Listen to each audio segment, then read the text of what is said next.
Hello दोस्तों, स्वागत है आपका नॉवल वाणी पर। एक ऐसी दुनिया जहां अल्फाज जिंदा होते हैं। यहां हम आपको सुनाते हैं बेहतरीन रोमांटिक फैंटेसी, दिल धड़काने वाले थ्रिलर्स और हैरान कर देने वाली मिस्ट्रीज। आज की इस शानदार कहानी का पूरा क्रेडिट जाता है इसके ओरिजिनल ऑथर को। हमारा मकसद सिर्फ इन बेहतरीन कहानियों को एक नई आवाज देना है। तो चलिए, बिना किसी देरी के शुरू करते हैं आज का सफर।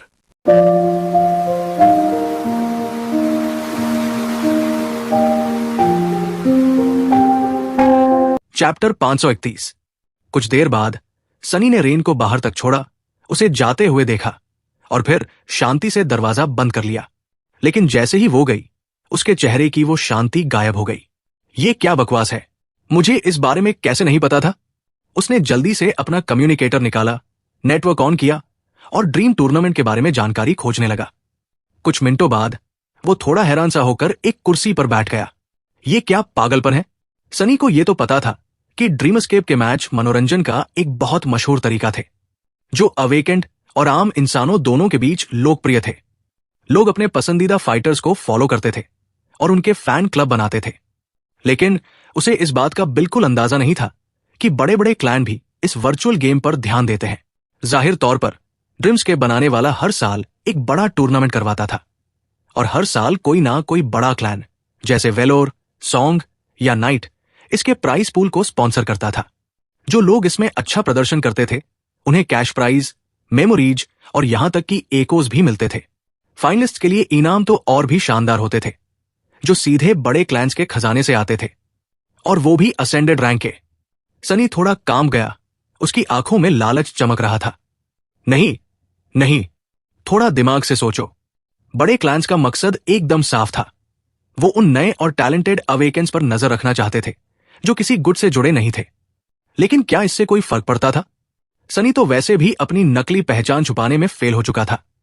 जो भी ड्रीमस्केप देखता था उसने मोंगरेल के बारे में तो सुन ही रखा था। तो फिर सोचने वाली क्या बात थी? मुफ्त का माल, बस यही तो है। टूर्नामेंट के लिए अपनी सारी नफरत को भूलकर सनी पूरी तरह से मुफ्त की मेमोरीज मिलने के ख्यालों में खो गया। उसके मुंह में तो जैसे पानी आ रहा था। अगर मुफ्त की मेमोरीज काफी नहीं थी तो एक और वजह थी जिसने इस टूर्नामेंट को उसके लिए बहुत आकर्षक बना दिया था।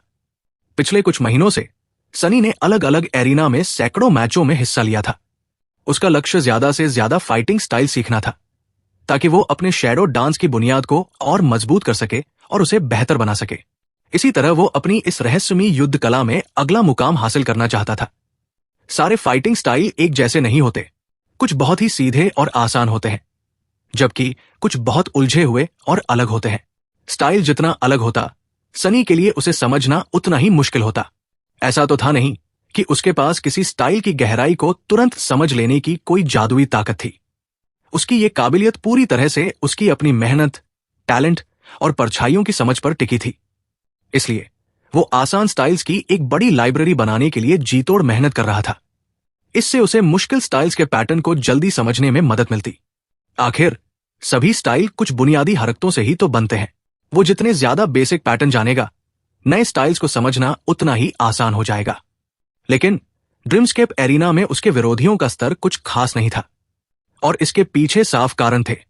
असली टैलेंट वाले लोगों के पास गेम खेलने के अलावा और भी बहुत से जरूरी काम थे, और उनमें से ज्यादातर तो लेगेसी क्लैन से थे, जिनकी दुनिया के नियम ही अलग होते हैं। लेगेसीज की दुनिया में ताकत और टैलेंट का दिखावा नहीं किया जाता। शोहरत सिर्फ दुश्मनों को आपकी कमजोरियों के बारे में बताने का काम करती है। इस मामले में लेगेसी क्लैंस के छुपे हुए शेर बिल्कुल सनी जैसे थे, जो तब तक परछाइयों में रहते हैं जब तक कि कोई जानलेवा हमला करने का वक्त ना आ जाए। यही वजह थी कि उसकी तरक्की रुक सी गई थी। आजकल उसे टक्कर देने वाले इक्का दुक्का लोग ही मिलते थे, जो मोंगरेल की अलग अलग फाइटिंग स्टाइल सीखने की भूख मिटाने के लिए काफी नहीं थे। और तो और अवेकेंस की टॉप लेवल की लड़ाइयों में स्टाइल्स सिर्फ शारीरिक हरकतों और मानसिकता तक ही सीमित नहीं थे। उनमें एसेंस को कंट्रोल करने के अजीब पैटर्न भी शामिल होते थे, जिन्हें सनी देख नहीं पाता था और सिर्फ अंदाजा ही लगा सकता था। अफसोस, एरिना में उसे ऐसे बहुत कम लोग मिले जो ऐसे स्टाइल्स का इस्तेमाल करते हों। लेकिन यह टूर्नामेंट सब कुछ बदलने वाला था। इतने कीमती इनामों के कारण वो लोग भी अपना हुनर दिखाने आने वाले थे, जो वैसे कभी ड्रीम एस्केप में अपना समय बर्बाद नहीं करते। रेयर मेमोरीज और एकोस का लालच ही ऐसा था। यहां तक कि छोटे लेगेसी क्लैंस के लोग भी इसमें हिस्सा लेने से खुद को रोक नहीं पाएंगे। एक ताकतवर असेंडेड हथियार या कवच उनकी भी जिंदगी बदल सकता था। तो सनी एक तीर से 2 निशाने लगा सकता था, इन इनामों के लिए मुकाबला करना और साथ ही नए नए स्टाइल भी सीखना। छोड़ो यार, मैं पागल ही हूंगा अगर ये मौका हाथ से जाने दूं। ये जानते हुए भी कि मोंग्रेल को और ज्यादा मशहूर करना कितना बड़ा सिरदर्द होगा, सनी इस मौके को नहीं छोड़ सकता था। वैसे भी एफी और काई के चैंड आइल जाने की वजह से उसके पास अभी खाली समय था। अपनी स्क्रीन को स्क्रॉल करते हुए वो इस आने वाले टूर्नामेंट के बारे में सारी जानकारी पढ़ने लगा। कुछ दिनों बाद सनी ने अपने घर का दरवाजा लॉक किया, बेसमेंट में गया और ड्रीम्सकेप पॉड के पास पहुंच गया। जैसे ही उसने उस नकली काले अंधेरे में कदम रखा, एक जानी पहचानी और मीठी आवाज गूंजी, ड्रीमस्केप में वापसी पर आपका स्वागत है, चैलेंजर मोंग्रेल। सनी ने उस पर ध्यान नहीं दिया और अपनी प्रोफाइल देखी। मोंग्रेल, जीत 813, हार 0। एक हल्की सी मुस्कान के साथ उसने अपने सामने अंधेरे में तैरती हुई कई इमेजेस की तरफ देखा। ये वो एरिना थे जहां वो जा सकता था, और अब इनकी गिनती शुरुआत से कहीं ज्यादा हो गई थी। लेकिन आज लिस्ट कुछ अलग लग रही थी। एरिना की इमेजेस साइड में खिसक गई थी और एकदम बीच में एक नई इमेज आ गई थी। वो पूरी तरह सफेद थी, जिस पर सोने के जैतून के पत्तों का मुकुट बना था और उसके नीचे चमकते हुए अक्षरों में लिखा था, ड्रीम टूर्नामेंट। सनी एक पल के लिए रुका। उसने अंडरवर्ल्ड का चोगा और वीवर का मुखौटा पहना और फिर उस इमेज की तरफ कदम बढ़ा दिए। चैप्टर 532। सोने का मुकुट गायब हो गया और सनी खुद को 2 नई इमेजेस के सामने खड़ा पाया। एक में चमचमाते कवच पहने एक शूरवीर खून से सनी तलवार लिए खड़ा था। दूसरी में पुराने जमाने का कवच पहने एक योद्धा उस शूरवीर की तरफ पीठ किए खड़ा था और उनके पीछे एक पतली सी शिकारिन अपना धनुष ताने खड़ी थी। मीठी आवाज ने ऐलान किया, चैलेंजर, अपना सपना चुने। इमेजेस के ऊपर कुछ शब्द उभरे, महिमा का सपना, दोस्ती का सपना। ये क्या नया नाटक है? सनी ने अपनी आंखें घुमाई। चुनाव बहुत ही सीधा था। एक इमेज उसे अकेले लड़ने वाले टूर्नामेंट में भेजने वाली थी, जबकि दूसरी इमेज टीमों के लिए थी। ड्रीम टूर्नामेंट असल में एक साथ चल रहे 2 अलग अलग टूर्नामेंट थे। इस तरह वो अवेकेंस भी हिस्सा ले सकते थे जिनके पास लड़ने वाले आस्पेक्ट नहीं थे। यह सिस्टम काफी अच्छा था। सनी का किसी टीम को ढूंढने का कोई इरादा नहीं था, इसलिए उसने बस उस अकेले शूरवीर वाली इमेज को चुना और अपनी आंखें बंद कर ली। आम ड्रीमस्केप मैचों से अलग टूर्नामेंट में कई तरह के बैटल मोड थे। इनका लाइव टेलीकास्ट भी होता था और एक तय समय पर सब कुछ चलता था, इसलिए उसे पहले क्वालिफायर राउंड के शुरू होने का इंतजार करना पड़ा। उस अंधेरे में खड़े होकर सनी खुद को थोड़ा रोमांचित महसूस कर रहा था। चैलेंजर, अपना हथियार निकाले और तैयार हो जाए। सिर्फ सबसे बेहतरीन ही बचेगा। अचानक ऊपर से एक तेज रोशनी चमकी और वो खुद को एक घने जंगल के बीच खड़ा पाया। उसके चारों ओर पुराने पेड़ हल्के हल्के झूम रहे थे और उनके पत्ते ठंडी हवा में सरसरा रहे थे। कुछ दूरी पर धूप में एक शांत झील चमक रही थी और उसके साफ पानी के बीच से एक बेहद खूबसूरत महल आसमान को छूता हुआ नजर आ रहा था। वो महल ग्रे पत्थरों से बना था और किसी शहर जितना बड़ा था। उसकी पुरानी दीवारों पर हजारों हमलों के निशान थे जिन्हें उसने डटकर सहा था। फिर भी वो निशान उस महान किले की जादुई खूबसूरती को कम नहीं कर पाए थे। ये एरिना बहुत विशाल था और इसमें पूरा का पूरा जंगल समाया हुआ था। सनी के आसपास कोई दूसरा अवेकन नहीं था और इसके पीछे एक खास वजह थी। ड्रीम टूर्नामेंट के क्वालिफाइंग राउंड एक महायुद्ध यानी बैटल रॉयल के रूप में होते थे। 1000 चैलेंजर्स को एक बहुत बड़े मैदान में उतार दिया जाता था और आखिर में जो एक इंसान बचता था, सिर्फ वही आगे जा सकता था। उनके प्रदर्शन के हिसाब से कुछ और लोगों को भी टूर्नामेंट में एंट्री मिल सकती थी, लेकिन पक्का तरीका बस यही था कि आप अकेले जिंदा बचें। पिछले कुछ सालों से हिस्सा लेने वालों की भारी भीड़ को देखते हुए यह तरीका अपनाना जरूरी हो गया था। इतने सारे अलग अलग मैचों का आयोजन करना और उनका प्रसारण करना व्यावहारिक नहीं था और ना ही मुनाफे का सौदा था, खासकर यह देखते हुए कि इनमें से ज्यादातर अवेकेंस बहुत कुशल नहीं थे। बैटल रॉयल का मकसद कमजोर लोगों को बाहर करना और दर्शकों के लिए एक रोमांचक शो तैयार करना था। सनी को यह बात पता थी क्योंकि उसने पिछले कुछ दिनों में काफी रिसर्च की थी। लेकिन उसे यह पहचानने के लिए किसी रिसर्च की जरूरत नहीं थी कि वो कहाँ है। वाह, ये तो असल जिंदगी में और भी खूबसूरत है। बेस्टियन के बारे में कौन नहीं जानता था। इस साल क्लैन वेलोर टूर्नामेंट को स्पॉन्सर कर रहा था, इसलिए इस एरिना को उनकी ताकत के केंद्र महान बेस्टियन जैसा बनाया गया था, जो ड्रीम रियल में इंसानों के 3 सबसे बड़े सिटाडल्स में से एक था। सनी कभी उस पुराने किले में नहीं गया था, लेकिन उसकी तस्वीरें हर जगह मशहूर थी। उसने इसे तुरंत पहचान लिया। तो ये जरूर हड्डियों की झील होगी, और उसके चारों ओर वो पुराना शापित जंगल था जिसे वेलोर के एनविल ने तबाह कर दिया था। आज के समय में बेशक बेस्टियन के आसपास का नजारा बहुत अलग था। एक हरे भरे जंगल की जगह वो अब राख के समंदर और एक खूंखार दानव के जले हुए अवशेषों से घिरा हुआ था, और खतरनाक नाइटमेयर क्रीचर्स को सिटाडेल के पास आने से रोकने के लिए जगह जगह इंसानों के किले बने हुए थे। लेकिन ड्रीमस्केप की बदौलत सनी इस जगह को इसके पुराने, जीवंत और बेदाग रूप में देख पा रहा था। फर्क सिर्फ इतना था कि इस झूठी शांति के पीछे कोई खौफनाक अंधेरा नहीं छिपा था। आह, कितना अच्छा लग रहा है। चैंड आइल्स के मुकाबले ये एक अच्छा बदलाव था। वो ये सोच ही रहा था कि तभी ड्रीमस्केप की आवाज गूंजी। चैलेंजर मोंग्रेल नंबर 19 को एलिमिनेट कर दिया गया है। सनी ने अपना सिर झुकाया।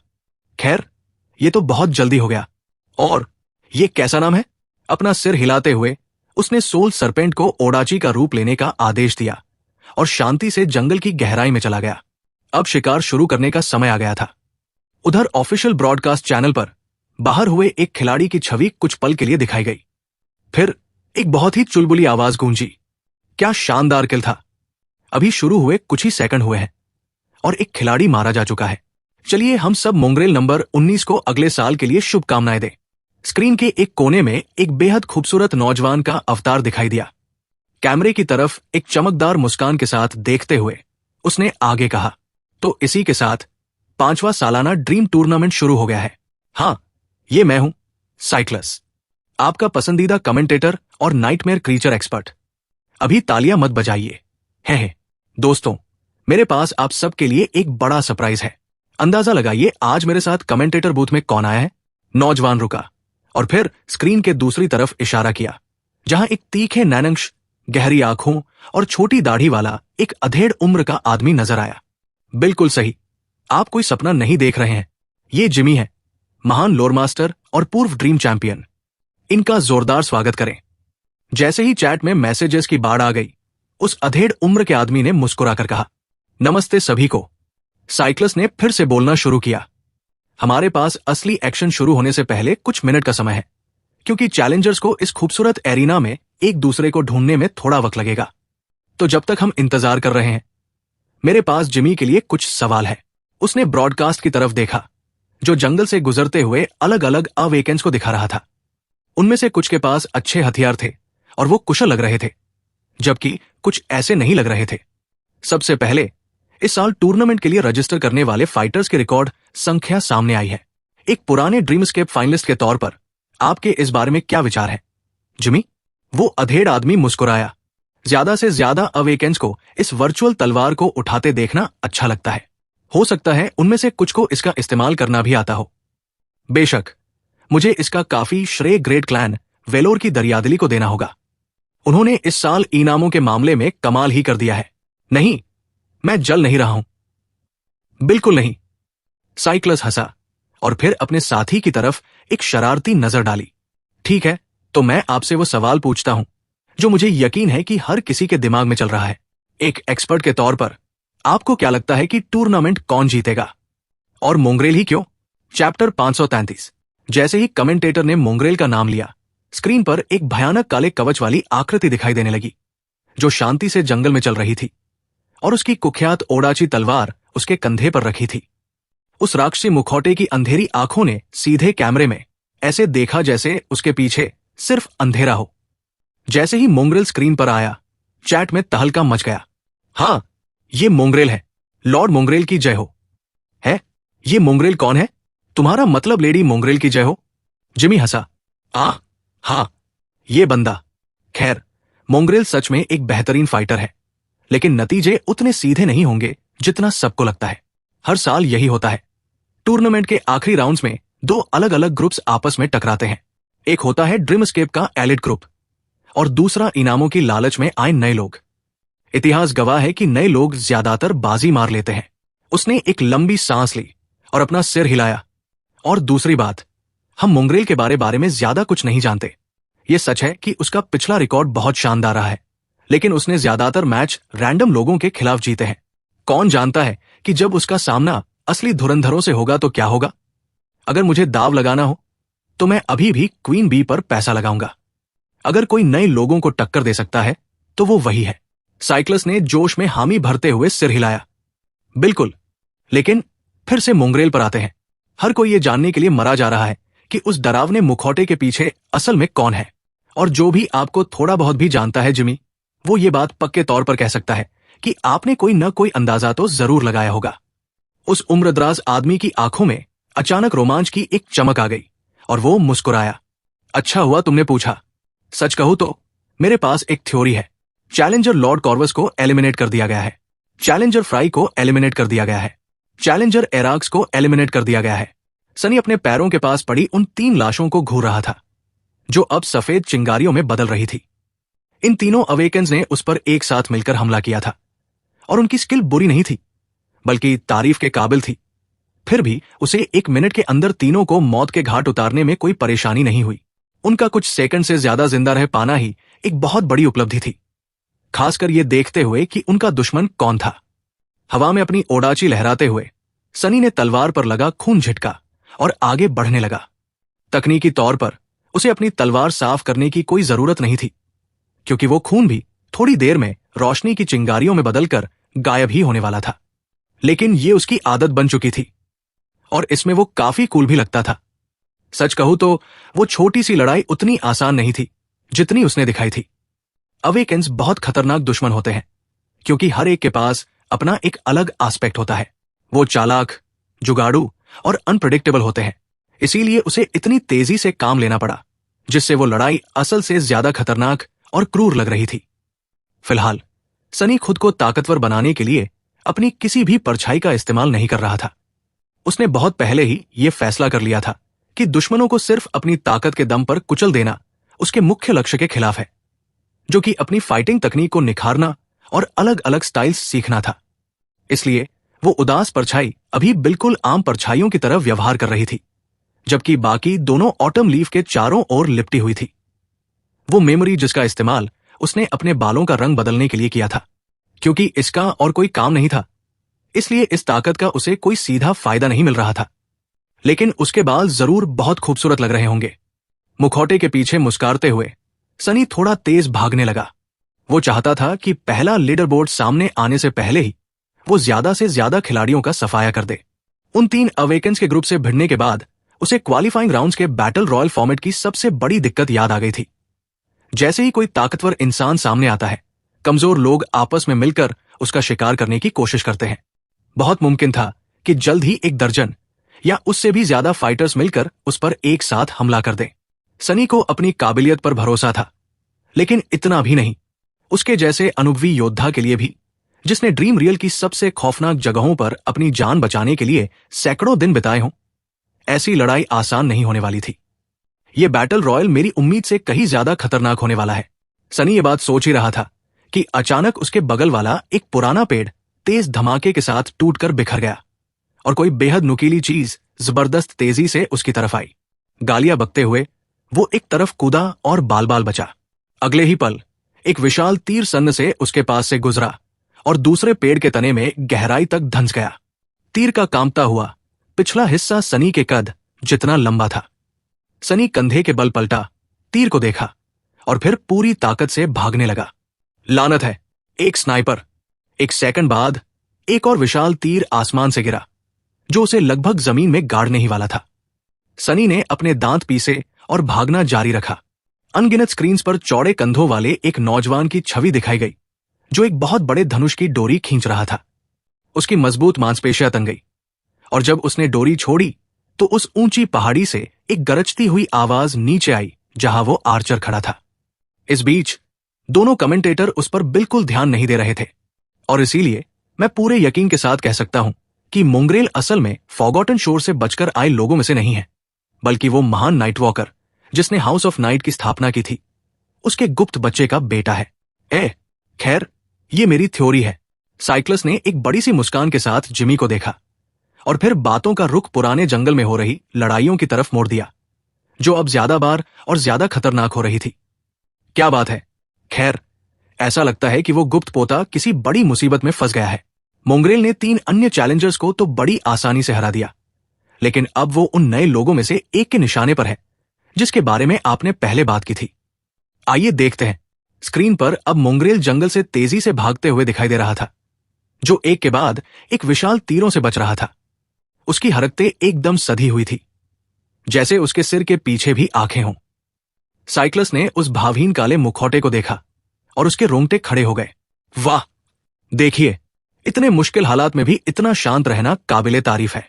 ऐसा लग रहा है जैसे मोंगरेल को किसी बात का डर ही नहीं है, उन जादुई तीरों की बारिश का भी नहीं, जिनमें से हर एक तीर किसी फॉलन मॉन्स्टर के आर पार हो सकता है। सच में इस इंसान की नसें फौलाद की बनी है। मैं सोच रहा हूं कि अभी उसके दिमाग में क्या चल रहा होगा। ये क्या बकवास है? ये कहाँ का इंसाफ है? शिट, ये बहुत बुरा है। ये बहुत बहुत बुरा है। मैं इतनी जल्दी मरना नहीं चाहता। स्पेल की कसम, मुझे समझ नहीं आ रहा मैं क्या करूं। घबराया हुआ और मुखौटे के पीछे पसीने से भीगा सनी एक के बाद एक तीरों से बचता जा रहा था और लगातार गालियां बक रहा था। उसे बिल्कुल अंदाजा नहीं था कि उस पर कौन गोली चला रहा है। वो पुराने पेड़ों के इतने घने पत्तों के बीच से निशाना कैसे लगा पा रहा है? और वो है कहाँ?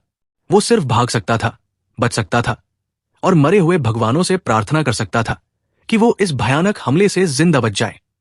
किस्मत से कुछ ही पलों बाद उसने थोड़ी दूर पर चट्टानों का एक हिस्सा देखा, जिसके पीछे एक गहरी खाई छिपी थी। आगे की तरफ भागते हुए वो एक और विशाल तीर से बचा और खाई की ढलान से नीचे फिसल गया। नीचे पहुंचकर वो सूखे पत्तों के घने ढेर के बीच से गुजरा और अपनी पीठ चट्टानों से टिका दी। अब वो उस लगातार हमला करने वाले स्नाइपर से सुरक्षित था। तब जाकर सनी ने चैन की सांस ली और आसपास देखा, लेकिन जैसे ही उसने देखा, उसके चेहरे पर एक गहरी निराशा छा गई। सत्यानाश! किस्मत का खेल देखिए, वो उस खाई में अकेला नहीं था। झुंझलाहट में गुर्राते हुए सनी ने अपनी ओडाची की मूठ को कसकर पकड़ा और एक बार फिर हमलावर से बचने के लिए चकमा दिया। कुछ ही पलों बाद पुराने जंगल में फिर से वो मीठी आवाज गूंजी। चैलेंजर एगिक को एलिमिनेट कर दिया गया है। चैप्टर 534। सनी कुछ मिनटों तक उसी खाई में रहा, अपने आगे के विकल्पों पर विचार कर रहा था और उम्मीद कर रहा था कि उस अनजान आर्चर को कोई दूसरा शिकार मिल जाए और उसका ध्यान भटक जाए। उसने गेट की लड़ाई के दौरान टेलीपोर्ट करने की अपनी ताकत पहले ही दिखा दी थी, लेकिन रिकॉर्डिंग क्वालिटी अच्छी न होने की वजह से लोग ये नहीं समझ पाए थे कि उसने ऐसा कैसे किया था। लेकिन अब ड्रीम टूर्नामेंट की एकदम साफ ब्रॉडकास्ट क्वालिटी में सनी दोबारा शैडो स्टेप का इस्तेमाल करने का जोखिम नहीं उठा सकता था, भले ही वो ऐसा कितनी भी शिद्दत से क्यों न चाहता हो। और न ही वो अपनी परछाई को आर्चर की लोकेशन का पता लगाने के लिए भेज सकता था, जिसके चलते वो फंस गया था। सबसे अच्छा तरीका तो यही था कि वो कुछ देर वही छिपा रहता, लेकिन आज किस्मत सच में उसके साथ नहीं थी।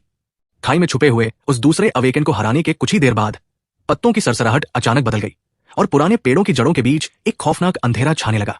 जैसे जैसे लोग एलिमिनेट हो रहे थे, बचे हुए चैलेंजर्स को इस विशाल एरिना में नए दुश्मन ढूंढने में दिक्कत होने वाली थी। इसलिए एरिना को इस तरह डिजाइन किया गया था कि समय बीतने के साथ साथ वो छोटा होता जाए। ऐसा लग रहा था कि इस साल खिलाड़ियों को बीच की तरफ जाने पर मजबूर किया जा रहा था, क्योंकि ये खूबसूरत जंगल धीरे धीरे अपनी असली शक्ल में वापस आ रहा था। एक विशाल, घिनौने और इंसान का मांस खाने वाले दानव की शक्ल में। बहुत खूब, ये तो बहुत ही शानदार है। चट्टानों से खुद को धकेलते हुए सनी बुदबुदाया और ढलान पर चढ़ने लगा। कुछ देर बाद वो झुंझलाहट से भरा हुआ अपने कवच से गिरती चिंगारियों के साथ पेड़ों की आड़ से बाहर निकला और एक छोटी सी खाली जगह पर पहुंचा। वहां एक चमचमाते पीतल के कवच वाला अवेकेंड, जो 2 दूसरे खिलाड़ियों की राख बन रही लाशों के ऊपर खड़ा था, अपने हाथों में एक भारी वॉर हैमर पकड़े हुए था। उससे कुछ कदम की दूरी पर एक और खिलाड़ी अपनी कलाई पर लगे एक हल्के कट पर पट्टी बांध रही थी। उस आदमी ने सनी की तरफ एक नजर डाली और आंखें घुमा ली। बढ़िया, एक और मोंगरेल की नकल करने वाला। लेकिन इससे पहले कि वो अपनी बात पूरी कर पाता, ओडाची की धार ने सीधा उसकी गर्दन को चीर दिया, जो पीतल के चेस्ट प्लेट के ऊपरी हिस्से और हेलमेट के निचले किनारे के ठीक बीच से अंदर घुस गई। जैसे ही उस अवेकन का शरीर जमीन पर गिरा, उसकी साथी ने फटी आंखों से सनी की तरफ देखा। उसके हाथों से कुल्हाड़ी छूटकर गिर पड़ी। अरे शिट, तुम सच में वही हो। उस लड़की ने मुड़कर भागने की कोशिश की, लेकिन इससे पहले कि वो ऐसा कर पाती, सनी पहले ही उस पर हावी हो चुका था और उसने एक ही झटके में इस बैटल रॉयल से उसकी छुट्टी कर दी। चैलेंजर हाबिल को एलिमिनेट कर दिया गया है। चैलेंजर वाइन को एलिमिनेट कर दिया गया है। सनी ने एक लंबी सांस ली और थोड़ा आराम करने के लिए बिना हिले डुले खड़ा रहा। वो अब थोड़ा थकने लगा था, लेकिन सबसे बुरा वक्त तो अभी आना बाकी था। अचानक पूरे पुराने जंगल में बिगुल की आवाज गूंज उठी और ड्रीमस्केप की वो मीठी आवाज सुनाई दी। अब सिर्फ 500 चैलेंजर्स बचे हैं। सबसे बहादुर योद्धा है महाराणा क्लैन काडार, 78 किल्स, फायरशिंग 33 किल्स, मोंगरेल 27 किल्स। सनी काले मुखौटे के पीछे एक गंभीर चेहरा लिए आसमान की ओर घूर रहा था। 78 किल्स, बाप रे, ये कौन सा मॉन्स्टर है? उसे अंदाजा हो गया था कि वो कौन है। अपने 27 विरोधियों को हराना कोई बहुत लंबा काम नहीं था, लेकिन उन्हें ढूंढने में वक्त लगा था। दुश्मनों की तलाश में इस जंगल में भटकने से कौन बच सकता था? शायद वो कमीना आर्चर, जिसके पास बहुत दूर से और किसी भी रुकावट के पार अपने शिकार को महसूस करने की कोई अजीब ताकत थी। मुझे लगता है मुझे अपना खेल थोड़ा और बेहतर करना होगा। लॉर्ड मोंगरेल का किसी लेगेसी राजकुमार से पीछे रहना अच्छा नहीं लगेगा। जैसे उसके ख्यालों का जवाब देने के लिए पेड़ों के पीछे से अचानक एक दर्जन लोग बाहर आए और उन्होंने उसे घेर लिया। ये अवेकेंस हर तरह के हथियारों से लैस थे और संतुष्ट चेहरों के साथ उसकी तरफ देख रहे थे। ऐसा लग रहा था कि उन्होंने इस घात की बहुत अच्छी प्लानिंग की थी। सनी के पास पीछे हटने की कोई जगह नहीं थी और बचने का कोई मौका भी नहीं था। और चूंकि अभी कुछ सेकंड पहले ही आधे धूरे नतीजे घोषित किए गए थे, यह साफ था कि उनमें कम से कम एक इंसान ऐसा जरूर था जिसके पास कोई ना कोई ऐसा एस्पेक्ट था जो उसे चीजें दूर से देखने या महसूस करने की ताकत देता था। वरना इस लड़ाई में इतनी जल्दी कोई उसकी सही लोकेशन का पता नहीं लगा सकता था। इस कमीने को और क्या क्या पता था? सनी ने एक गहरी सांस ली। घात लगाकर बैठे उन लोगों में से एक आगे बढ़ा और मुस्कुराया। माफ करना मोंगरेल, हम सब सच में तुम्हारी इज्जत करते हैं, खासकर तब से जब तुमने उस गेट को रोकने के लिए अपनी जान दांव पर लगा दी थी। लेकिन वो वेलोर के हथियार बहुत ही शानदार हैं और हमें अपने बारे में सोचना होगा। कोई नाराजगी तो नहीं है ना? काले कवच वाली उस डरावनी आकृति ने कुछ पलों तक उस नौजवान को घूरा और फिर उस खौफनाक मुखौटे के पीछे से एक अजीब सी लेकिन जानी पहचानी आवाज गूंजी। बिल्कुल भी नहीं। लेकिन अंदर ही अंदर सनी बिल्कुल भी शांत नहीं था। कमीनो, नीच इंसानों, गुंडो, एक के खिलाफ 12, तुम्हारी शर्म कहां मर गई? गुंडो, तो आओ यहां, कमीने कायरों, मैं तुम्हें मार डालूंगा और फिर तुम्हारी दादियों को भी। अगले ही पल हमलावरों ने उसकी ये इच्छा पूरी कर दी। हर तरह की आस्पेक्ट एबिलिटीज एक साथ एक्टिवेट हो गई, जिससे वो छोटी सी खाली जगह जानलेवा एलिमेंट्स और स्टील के एक खूंखार तूफान में बदल गई।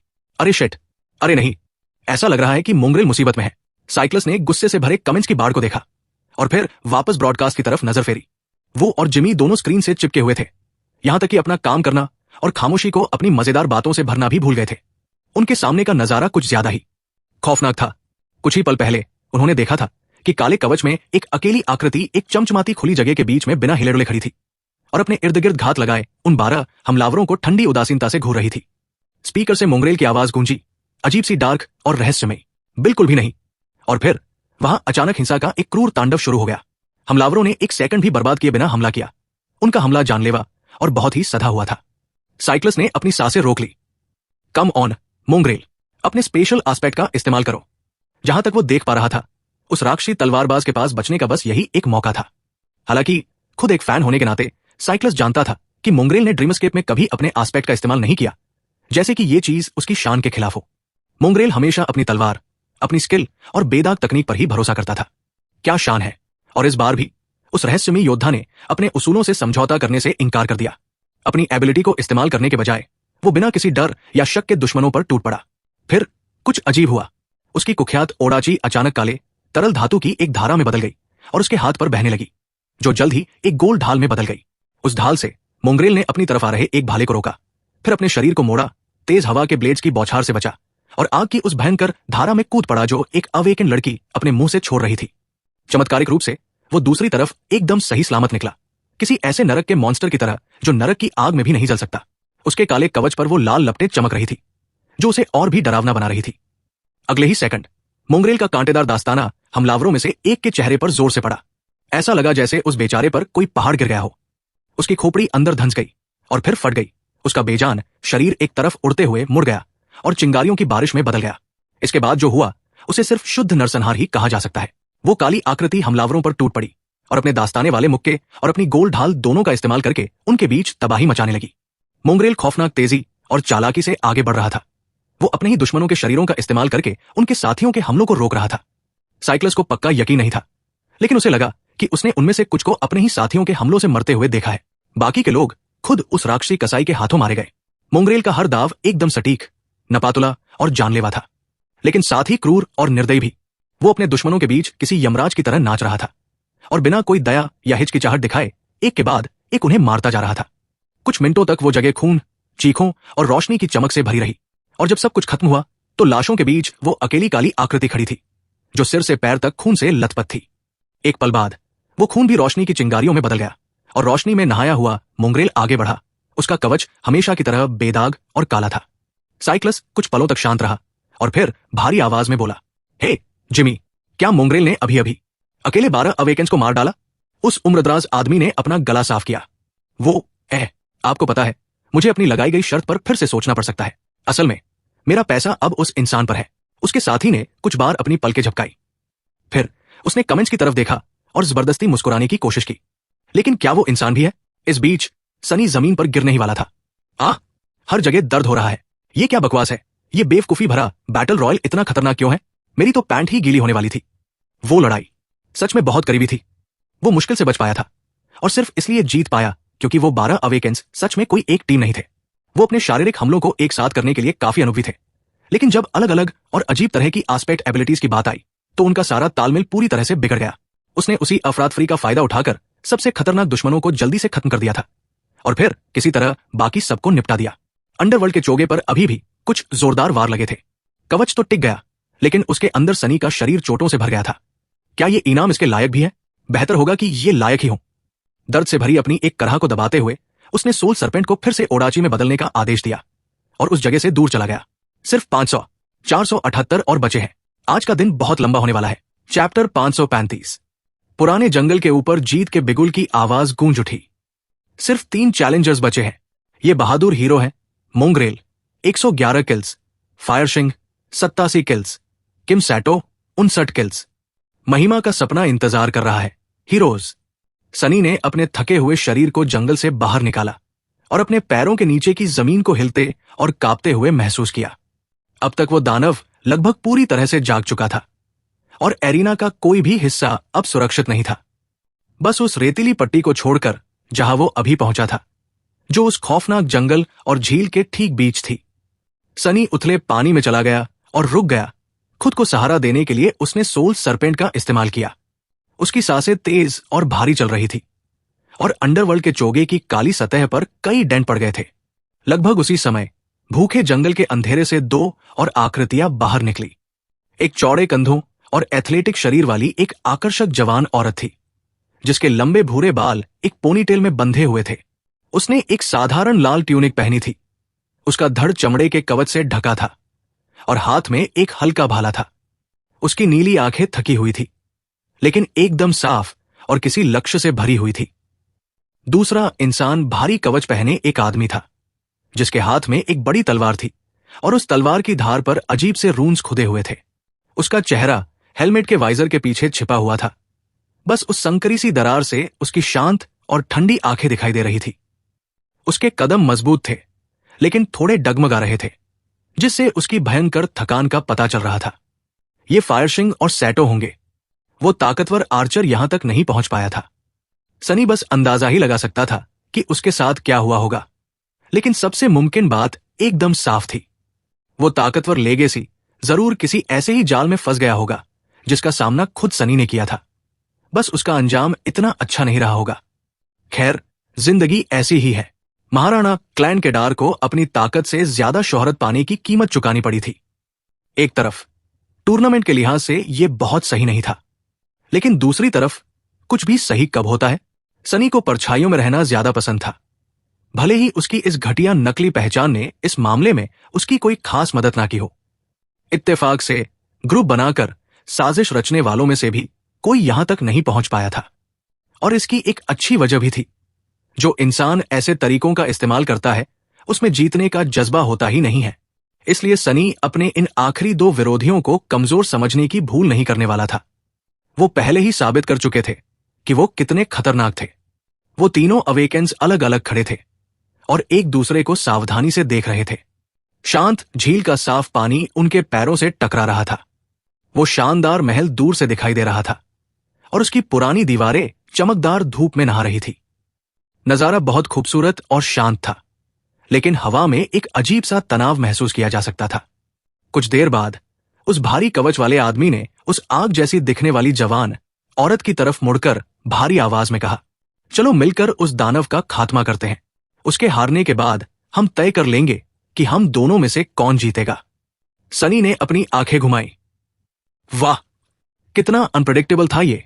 उसने एक मुश्किल लड़ाई के लिए खुद को तैयार करते हुए सोल सरपेंट की मूठ को कसकर पकड़ लिया। लेकिन सनी की हैरानी का ठिकाना नहीं रहा जब उस जवान औरत ने अपना सिर हिलाया और बस इतना कहा, और उसके झाइयों वाले चेहरे पर साफ नफरत दिखाई दे रही थी।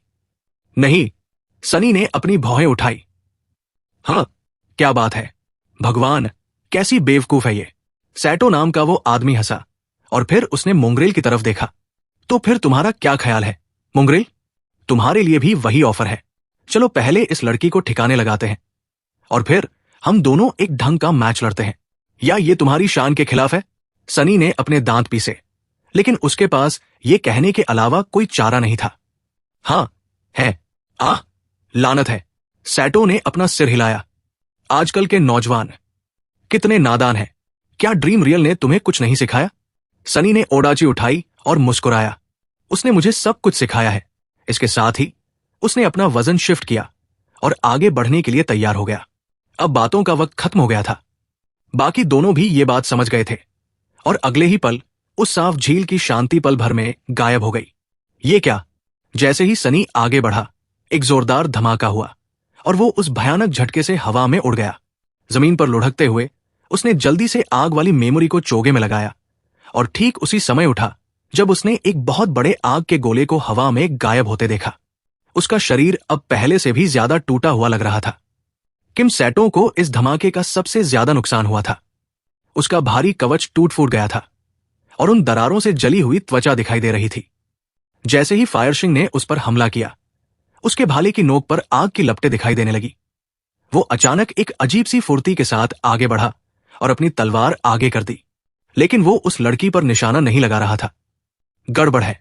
सनी ने रून्स की लाइनों को एक खतरनाक पर्पल रोशनी के साथ चमकते हुए देखा और फिर जल्दी से अपने शरीर को एक तरफ फेंक दिया। अगले ही पल हवा में कवच पहने एक विशाल इंसान की भूतिया आकृति प्रकट हुई और उसने नीचे की तरफ वार किया, ठीक उसी जगह हवा को चीरते हुए जहां सनी कुछ सेकंड पहले खड़ा था, और उसके हाथ में भी उसी महान तलवार की हूबहू कॉपी थी।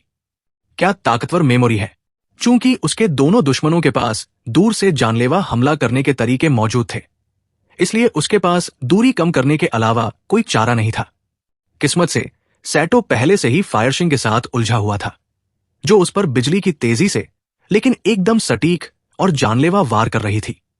ऐसा लग रहा था मानो वो जवान औरत नाच रही हो। उसके भूरे बाल और लाल ट्यूनिक हवा में जंगली आग की लपटों की तरह उड़ रहे थे। दिलचस्प स्टाइल है। मुझे इसे आखिर के लिए छोड़ देना चाहिए। इस बीच उस आदमी ने उस जलते हुए भाले से बचने की कोई कोशिश नहीं की, बल्कि अपने शरीर को तेजी से मोड़ा, जिससे यह तय हो सके कि भाला उसके कवच के उन हिस्सों पर लगे जो अभी टूटे नहीं थे। धमाके में बुरी तरह से टूट फूट जाने के बाद भी वो भारी कवच टिका रहा, जिससे यह साफ हो गया कि वो भी एक काफी ताकतवर मेमोरी थी। लेकिन इससे कोई फर्क नहीं पड़ता था। अगले ही पल सनी उनके ऊपर था और लड़ाई में शामिल हो गया। उस काली ओडाची ने जलते हुए भाले और रून्स वाली महान तलवार के साथ मिलकर खून खराबे का एक नया गीत गाना शुरू कर दिया। कुछ मिनट बाद ड्रीमस्केप की आवाज फिर से गूंजी। चैलेंजर किम सैटो को एलिमिनेट कर दिया गया है। चैलेंजर फायरशिंग को एलिमिनेट कर दिया गया है। चैलेंजर मोंगरेल जीत गया है। विजेता की जय हो। जैसे ही खून रोशनी की चिंगारियों की बाढ़ में बदला और शांत झील का पानी एक बार फिर साफ हो गया, हर तरफ से जीत का संगीत बजने लगा। काले मुखौटे के पीछे छिपे सनी ने अपना मुंह बनाया और अपने कानों को बंद करने की इच्छा को दबा लिया। यह कैसा भयानक शोर है। यह बहुत ज्यादा मुश्किल था। उसे पता भी नहीं था कि नेटवर्क पर पहले से ही अनगिनत आर्टिकल्स की बाढ़ आ चुकी थी, जिनके नाम कुछ इस तरह के थे। कोई नाराजगी नहीं, लॉर्ड मोंगरेल ने 1000 अवेकेंस को आसानी से हरा दिया। चैप्टर 536। क्या झंझट है। सनी ने खुद को ड्रीमस्केप पॉड से बाहर निकाला और एक लंबी सांस ली। भले ही वो बैटल रॉयल एक इल्यूजन के अंदर हुआ था और उसका शरीर थका हुआ या चोटे नहीं था, लेकिन दिमागी थकान बिल्कुल असली थी। क्वालिफायर राउंड सनी की सोच से कहीं ज्यादा थका देने वाला निकला।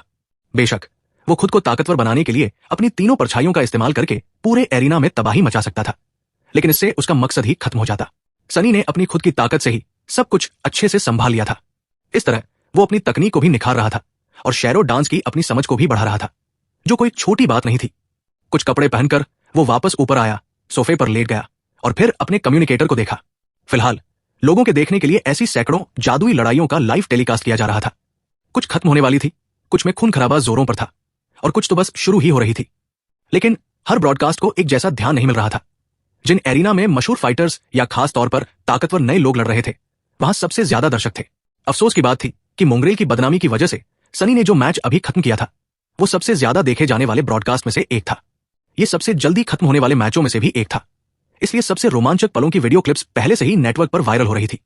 सनी ने एक कराह निकाली, बहुत बढ़िया, एकदम परफेक्ट। एक और मनहूस वायरल क्लिप। फायर सिंह और सेटों के खिलाफ उसकी आखिरी लड़ाई को काफी व्यूज मिले थे, लेकिन वो उस क्लिप के आसपास भी नहीं थे जिसमें वो 12 हमलावरों के साथ क्रूरता से लड़ा था। कमेंट्स की तो जैसे बाढ़ आ गई थी। क्या बात है, हमारे लॉर्ड ने इन गुंडों को अच्छा सबक सिखाया। सिर्फ 12? ये लोग बेवकूफ है।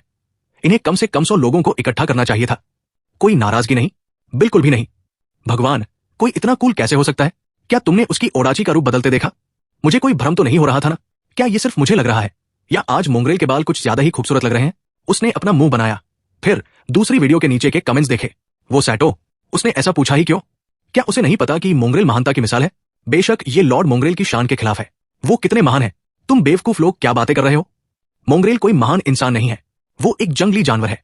उसने ये इसलिए कहा कि टीम बनाना उसकी शान के खिलाफ है, क्योंकि उसके जैसे जानवर को सबको मारने के लिए किसी की मदद नहीं चाहिए। बाप रे, आज कमेंट्स में कितने ज्ञानी लोग आ गए हैं। मुझे वो पुराने दिन याद आ रहे हैं जब सिर्फ असली एक्सपर्ट्स ही मोंगरेल को जानते थे। उस वक्त उसकी तकनीक भी कहीं ज्यादा बेहतर थी। सनी कुछ देर तक स्क्रीन को घूरता रहा, फिर उसने अपना सिर हिलाया। इन लोगों को क्या परेशानी है? मैं कब से महानता की मिसाल बन गया? रुको, महानता का मतलब ही क्या होता है? उसने फिर से अपना सिर हिलाया, फिर ऑफिशियल फीड पर जाकर अपने मैच के नतीजे देखे। बैटल रॉयल जीतने के साथ ही सनी तो बेशक टूर्नामेंट के लिए क्वालिफाई कर चुका था, लेकिन बाकी खिलाड़ियों के पास भी अगले स्टेज में जाने का मौका था।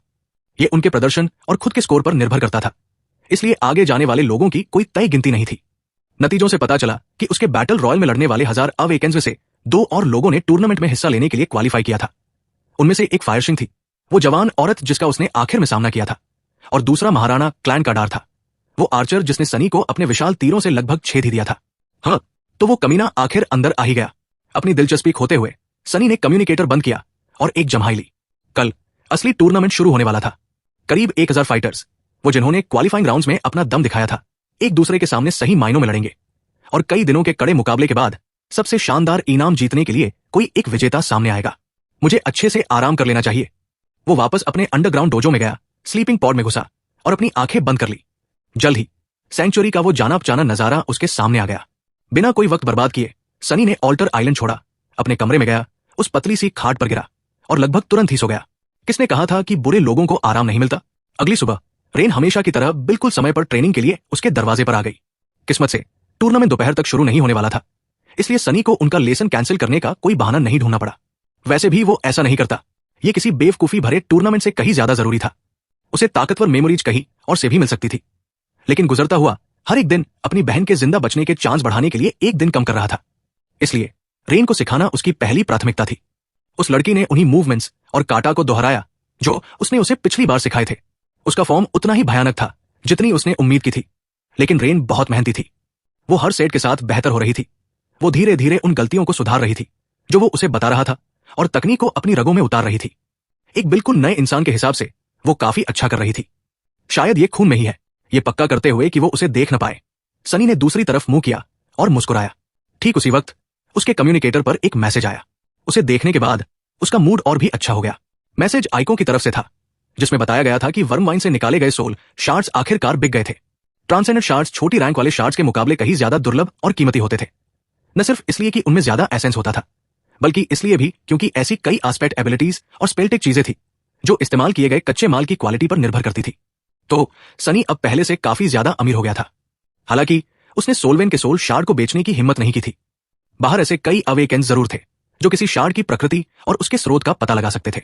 अगर किसी को यह पता चल जाता कि उसके पास इंसानी सैंड का शार्ड है, तो सनी को बहुत से अजीब और असहज सवालों के जवाब देने पड़ते। इसलिए उसने वो शार्ड बस काई को दे दिया था।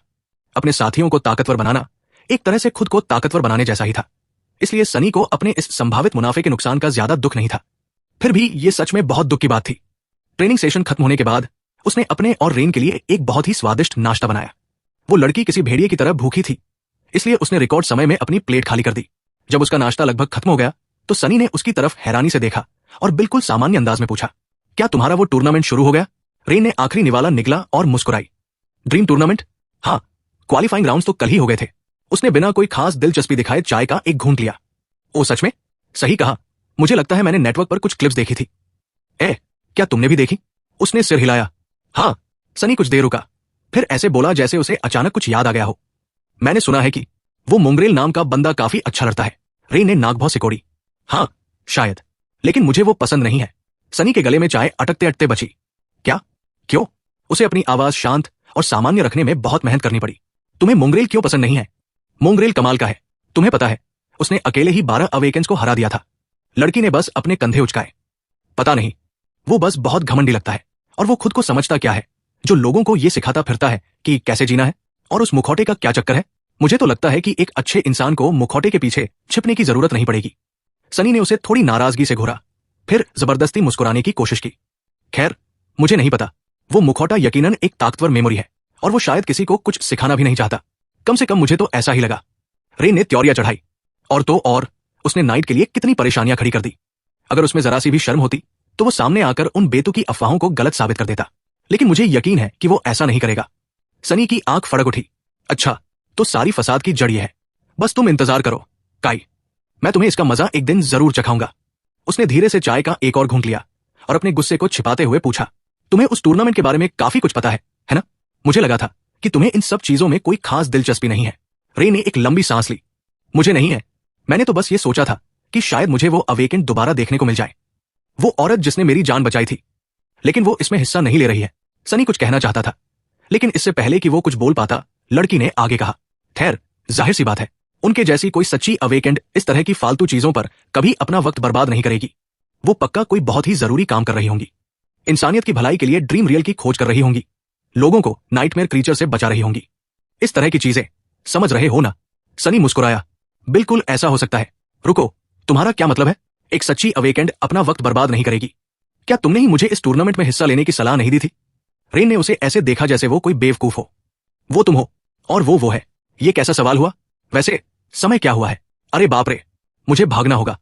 ये कहकर उसने जल्दी से सनी को बाय बोला और दरवाजे की तरफ भागी, और उसे पूरी तरह से हैरान छोड़ गई। इसका क्या मतलब था? वो मैं हूं और वो है। वो कुछ देर बिना हिले डुले खड़ा रहा, फिर उसने धीरे से अपना मुंह बंद किया और समय देखा। उसे पता चला कि उसे भी जल्दी करनी थी। टूर्नामेंट के मैच शुरू होने ही वाले थे। एलिवेटर की तरफ जाते हुए सनी गुस्से से खौल रहा था। वो मैं हूं। खैर, बेशक, वो मैं हूं। मैं उसे दिखाऊंगा। भाड़ में जाए, मैं उन सबको दिखाऊंगा। मेरा मतलब है, मोंगरेल दिखाएगा। लानत है। चैप्टर 537। टूर्नामेंट की ओपनिंग सेरेमनी एक बहुत ही शानदार इवेंट होने वाली थी, जिसमें हजारों चैलेंजर्स, जिनमें से हर एक बहुत ही टैलेंटेड अवेकेंट फाइटर था, नकली बेस्टियन के उस शानदार बीच वाले आंगन में इकट्ठा हुए थे। इनमें से 1000 से कुछ ज्यादा लोग वो थे जो अकेले लड़ रहे थे, और बाकी के लोग अलग अलग टीमों का हिस्सा थे। ग्रेट क्लैन वेलोर के नुमाइंदे ने उनका स्वागत किया और एक छोटा सा भाषण दिया, जिसके बाद बहुत ही शानदार रेशमी कपड़े पहने हुए एक अजीब सा दिखने वाला इंसान, वो संकी सेंट जिसने ड्रीमस्केप बनाया था, भी सामने आया। उसकी उम्र का अंदाजा लगाना मुश्किल था। इस ट्रांसेंडेंट का चेहरा बहुत ही जादुई और खूबसूरत था, जिस पर न जाने क्यों बहुत ज्यादा मेकअप उता हुआ था, और उसके हाव भाव भी बहुत ही नजाकत भरे थे। अगर सनी वहां होता तो वो उसकी मीठी आवाज को तुरंत पहचान लेता, क्योंकि यही वो आवाज थी जो ड्रीमस्केप में सारी अनाउंसमेंट करती थी। लेकिन वो वहां नहीं था। वो इन सब फालतू के नाटकों में अपना वक्त क्यों बर्बाद करता? उसने भाषण, परफॉर्मेंस, पिछले दिन की लड़ाइयों के सबसे रोमांचक पलों की शानदार वीडियो, और यहां तक कि उस चीज को भी छोड़ दिया जिसका हर कोई बेसब्री से इंतजार कर रहा था, टूर्नामेंट के ब्रैकेट का बनना, जिससे यह तय होने वाला था कि कौन किससे और किस नंबर पर भिड़ेगा। सनी को इस बात से कोई फर्क नहीं पड़ता था कि वो किससे लड़ने वाला है, वो तो बस जल्द से जल्द किसी को मारना चाहता था। हर राउंड के साथ आधे खिलाड़ी टूर्नामेंट से बाहर होने वाले थे। इसका मतलब था कि सबसे बेहतरीन इनाम पाने के लिए उसे लगातार 10 लड़ाइयां जीतनी होंगी। बेशक यह कोई आसान काम नहीं था। अब तक इस टूर्नामेंट में कोई भी नौसिखिया नहीं बचा था। 1000 चैलेंजर्स में से हर एक बेहद खतरनाक योद्धा था, और आखिर तक आते आते सिर्फ असली टैलेंट ही टिकने वाला था। उसके लिए ये उन सबके सधे हुए फाइटिंग स्टाइल्स को आजमाने और सीखने का भी एक बहुत अच्छा मौका था। सनी ने ब्रैकेट के लगभग पूरा होने तक इंतजार किया और आखिर में ड्रीमस्केप में एंट्री ले ली। काले रंग का खौफनाक मोंगरेल जैसे ही चैलेंजर्स की भीड़ में आया, वहां थोड़ी हलचल मच गई। उसके आसपास खड़े लोग तुरंत फुसफुसाने लगे, अरे ये वही है भाई, ये कमीना तो असल जिंदगी में और भी डरावना लग रहा है। वीडियो का वो सीन, भगवान का शुक्र है कि हमने एक टीम की तरह इस टूर्नामेंट में आने का फैसला किया। थू, इसमें इतनी बड़ी बात क्या है? मुझे तो बस यही उम्मीद है कि मेरा मैच इसके साथ हो जाए। इस हीरो बनने वाले को कुचलने में बहुत मजा आएगा। उन फुसफुसाहटों पर कोई ध्यान न देते हुए सनी ने उत्सुकता से चारों ओर देखा। उसे अपने आसपास मौजूद लोगों में कोई दिलचस्पी नहीं थी, बल्कि उसे उस आंगन में दिलचस्पी थी। वो पहली बार बेस्टियन के अंदर आया था, खैर उसके नकली रूप में। फिर भी वो खुद को थोड़ा हैरान महसूस करने से रोक नहीं पाया। ये एक बहुत ही मशहूर और ऐतिहासिक जगह थी। उन शुरुआती सिटाडल्स में से एक जिसे इंसानों ने जीता था, ड्रीम रियल में उनका सबसे बड़ा ठिकाना, एक ग्रेट क्लैन की ताकत का केंद्र और एक दानव का पुराना किला। उसे ऐसा लग रहा था जैसे वो इतिहास का एक हिस्सा हो। लेकिन सनी की यह उत्सुकता ज्यादा देर नहीं टिकी और जल्दी ही गुस्से और झुंझलाहट में बदल गई। वो लड़की, उसे पता ही क्या है, किसी को जान से मारने के लिए उसके हाथ खुजला रहे थे। आखिरकार ब्रैकेट पूरा हो गया। सनी ने उसे पढ़ने की भी जहमत नहीं उठाई और बस खुद को लड़ाई के लिए तैयार कर लिया। कुछ सेकंड बाद उसकी आंखों के सामने कुछ पल के लिए अंधेरा छा गया और फिर उसने खुद को दोबारा उसी आंगन में पाया। बस इस बार वो चैलेंजर्स की भीड़ वहां से गायब हो गई थी और सिर्फ वो और उसका विरोधी ही एक दूसरे के सामने खड़े थे। हवा में झंडे लहरा रहे थे और हजारों उत्साहित दर्शक स्टैंड से नीचे देख रहे थे। वो लोग चिल्ला रहे थे, चीख रहे थे और अपने हाथ हिला रहे थे। उसका विरोधी खून जैसे लाल रंग का एक शानदार कवच पहने एक नौजवान था, जिसके हाथ में एक लंबी तलवार थी। वो कुछ जाना पहचाना सा लग रहा था। जैसे ही उस नौजवान ने वो काला मुखौटा देखा, उसके चेहरे का रंग उड़ गया। मुझे पता था कि ऐसा ही कुछ होगा। शिट, फिर से ने। सनी गुर्राया और सोल सरपेंट को उठाते हुए आगे की तरफ झपटा। कुछ ही पलों बाद एक इंसानी सिर हवा में उछला। दर्शकों में खुशी की लहर दौड़ गई और उस मीठी आवाज ने ऐलान किया, चैलेंजर पैराडाइज इन रेड को एलिमिनेट कर दिया गया है। साइक्लिस्ट जिमी के साथ एक हल्के फुल्के डिस्कशन के बीच में ही था कि तभी ब्रॉडकास्ट के प्रोड्यूसर ने उसके ईयरपीस में कुछ कहा, जिसकी वजह से उस नौजवान को कुछ बार पलकें झपकानी पड़ी और उसने एक मुस्कान के साथ अपनी हैरानी को छुपा लिया। आपको बीच में रोकने के लिए माफी चाहूंगा जिमी, लेकिन ऐसा लग रहा है कि हमें हमारा पहला विजेता मिल गया है। वाह, ये तो बहुत जल्दी हो गया। फीड एक तेज और बेहद खतरनाक मैच के रिप्ले पर स्विच हो गई, जो ड्रीम एस्केप की आवाज के फाइटर्स का नाम बताने से पहले ही खत्म हो गया था। जहां तक उसे याद था, ऐसा पहली बार हुआ था। हाँ, बेशक ये मोंगरेल ही था। और कौन हो सकता है? उसका साथी हंसा। उसके विरोधी की किस्मत कितनी खराब थी। मुझे उम्मीद है कि वो निराश नहीं हुआ होगा। इतने खौफनाक दुश्मन से हारने में कोई शर्म की बात नहीं है। जो भी क्वालिफाइंग राउंड्स पार करके यहां तक पहुंचा है, वो हमारी इज्जत का हकदार है। हमारे दिनों में टूर्नामेंट में एंट्री लेना कहीं ज्यादा आसान होता था। साइक्लिस्ट ने हामी भरी। अपने विरोधी की लाश के ऊपर बिना हिले डुले खड़ी उस काले कवच वाली आकृति को देखा और वो कांपने से खुद को रोक नहीं पाया। क्या ये सिर्फ उसे ही लग रहा था, या आज मोंगरेल सच में कुछ ज्यादा ही खूंखार लग रहा था? शायद वो सच में कोई नाइटमेयर क्रीचर है।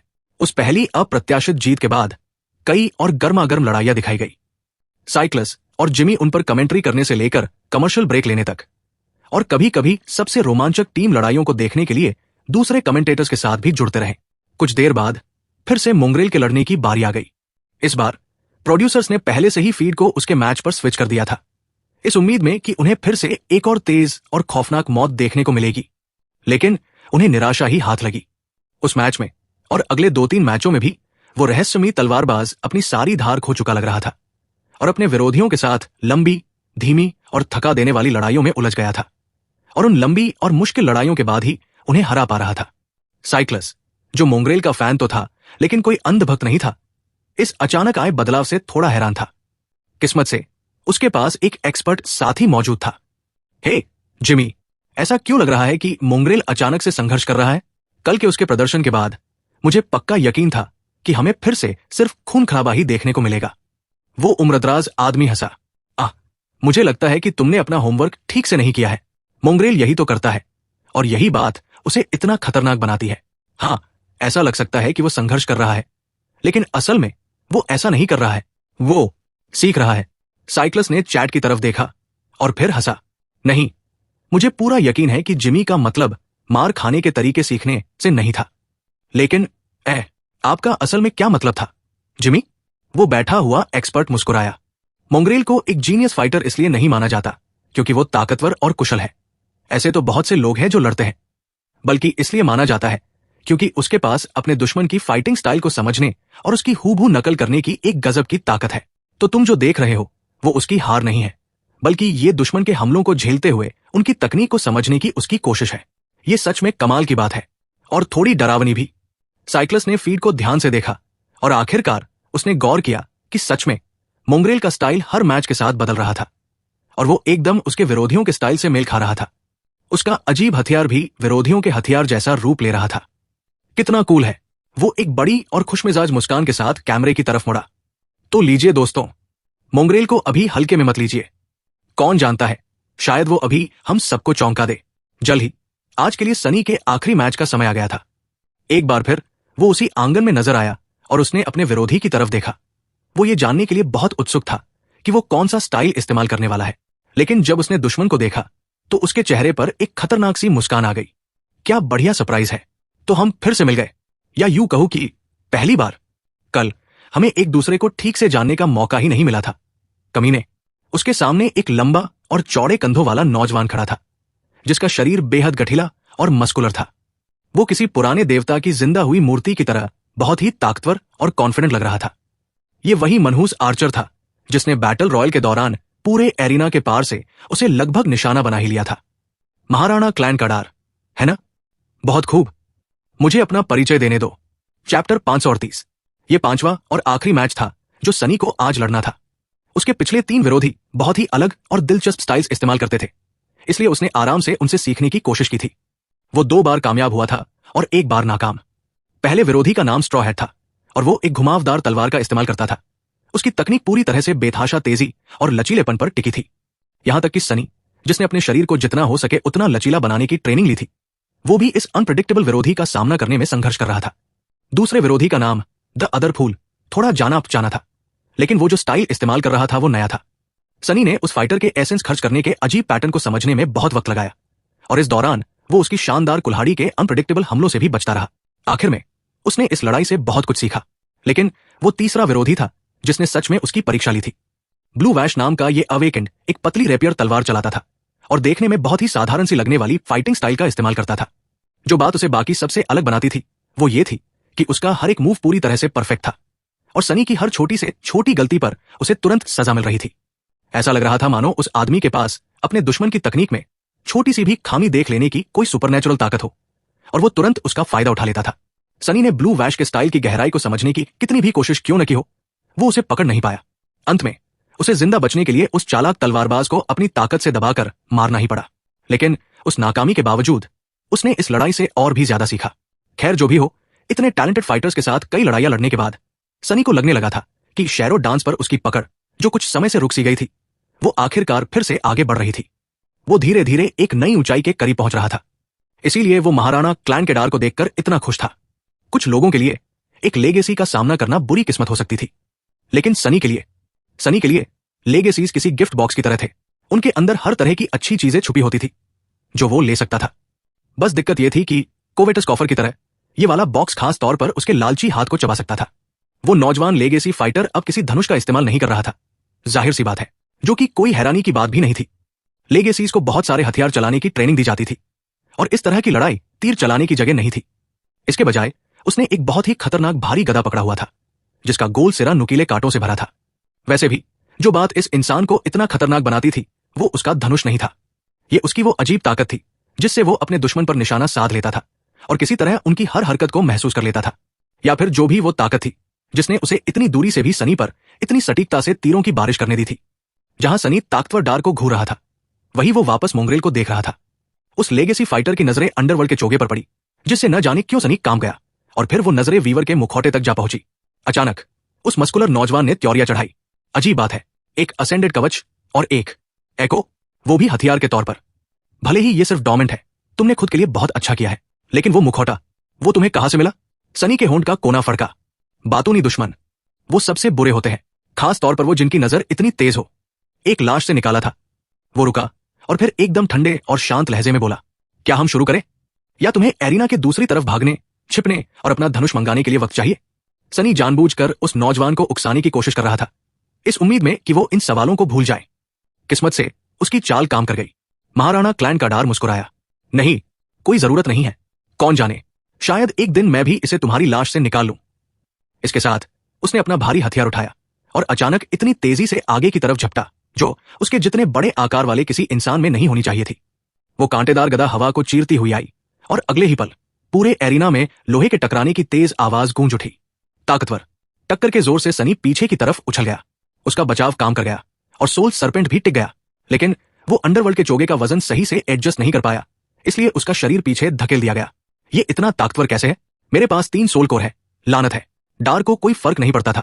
वो बहुत लंबा था, उसकी मांसपेशियां कहीं ज्यादा भारी थी, उसकी पहुंच भी लंबी थी, और एक लेगेसी होने के नाते उसके पास ऐसे कई चार्म्स और मेमोरी एन्चैंटमेंट्स हो सकते थे जो उसे ताकत, फुर्ती और सहने की क्षमता दे रहे हों।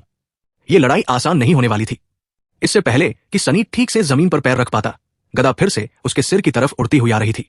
वो एक पैर पर घुमा, कांटों से बचा और आगे की तरफ झपटा, इस उम्मीद में कि वो दूरी कम कर ले और अपने दुश्मन के एकदम करीब पहुंच जाए, जहां उसका छोटा कद और छोटा हथियार उसे फायदा पहुंचाएंगे। सोल सरपेंट दुश्मन के दिल को निशाना बनाते हुए आगे बढ़ा। डार ने चमड़े का एक हल्का कवच पहना हुआ था जिससे उसके कंधे और हाथ खुले हुए थे, इसलिए सनी को उम्मीद थी कि वो एक ही वार में उसके आर पार कर देगा। लेकिन उसे हैरानी हुई जब ओडाची की नोक उस हल्के चमड़े के कवच से ऐसे फिसल गई जैसे वो कवच किसी बेहद मजबूत फौलाद से बना हो। कमीने लेगेसीज। उस लेगेसी फाइटर ने अपना गदा घुमाया जिससे सनी को पीछे हटना पड़ा। फिर उसने नीचे उस जगह देखा जहां उसके कवच पर एक छोटा सा खरोंच का निशान बन गया था। जब उसने फिर से ऊपर देखा तो उसकी आंखों में एक अजीब सा खौफनाक मजाक तैर रहा था। बुरा नहीं है, सनी ने अपने दांत पीसे, अभी भी बकवास कर रहा है। देखते हैं कि कुछ मिनटों में तुम्हारे पास बर्बाद करने के लिए कोई सांस बचती है या नहीं।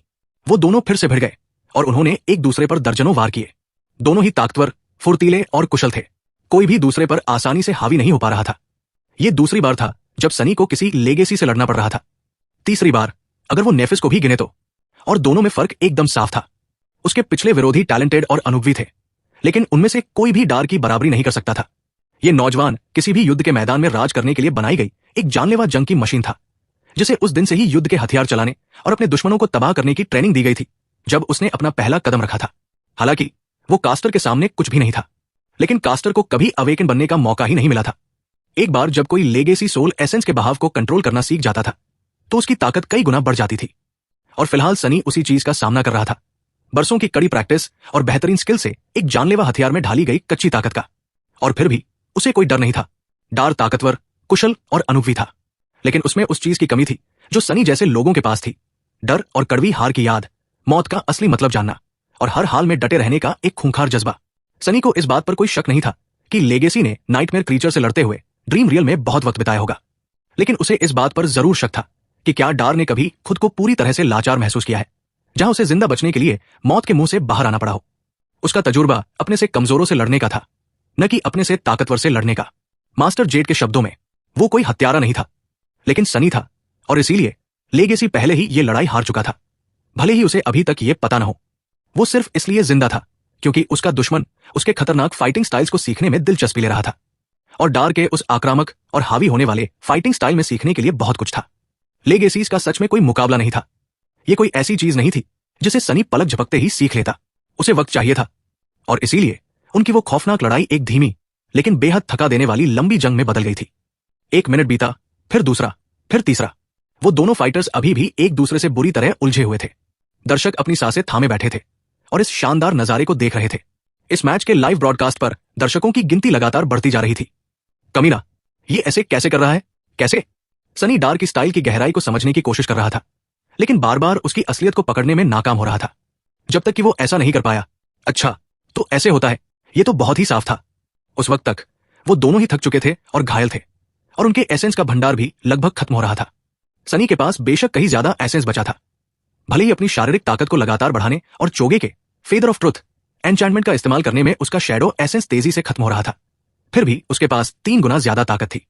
ऐसा लग रहा था कि उसका कंट्रोल भी बहुत बेहतर था। आखिर स्काई बिलो में बैठकर सनी ने जो ध्यान लगाया था वो बेकार नहीं गया था। शैडो डांस की बुनियाद को मजबूत होता हुआ महसूस करके सनी मुखौटे के पीछे मुस्कुराया, और अचानक उसने अपना पूरा बर्ताव ही बदल दिया। उसके मूवमेंट्स तेज और आक्रामक हो गए, और उसका अंदाज निडर और हावी होने वाला हो गया। सोल सरपेंट तरल अंधेरे में बदल गया, और फिर उसने खुद को एक कांटेदार गदा का रूप दे दिया। अचानक हुए इस बदलाव से डार थोड़ा घबरा गया, लेकिन सिर्फ एक पल के लिए। लेकिन सनी को बस उसी एक पल की जरूरत थी। दुश्मन के हमले के पूरा होने से पहले ही उसे चकमा देते हुए, मानो वो उस लेगेसी के दिमाग को पढ़ रहा हो, वो उस वार के नीचे घुसा और अपनी तरफ से एक जोरदार हमला कर दिया। उसके दुश्मन का चमड़े का कवच तो नहीं टूटा, लेकिन उसके नीचे की हड्डियां जरूर टूट गई। डार की पसलियां अंदर धंस गई और उसके मुंह से खून की एक धार निकल पड़ी।